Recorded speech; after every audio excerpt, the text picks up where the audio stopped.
Una, nakita sila ng mga nakadapa, nakatali. May balot ang mga mukha ng packaging tape at nakapiring.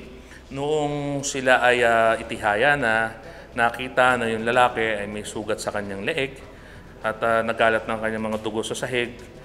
Gayunman, yung mga babae, wala namang nakitang sugat sa kanilang mga katawan. Initially, may nakitang mga pasa. Then, pagkatapos noon ay binuhat na nga ang mga bangkay, dinala sa punerarya para may proseso ng autopsiya.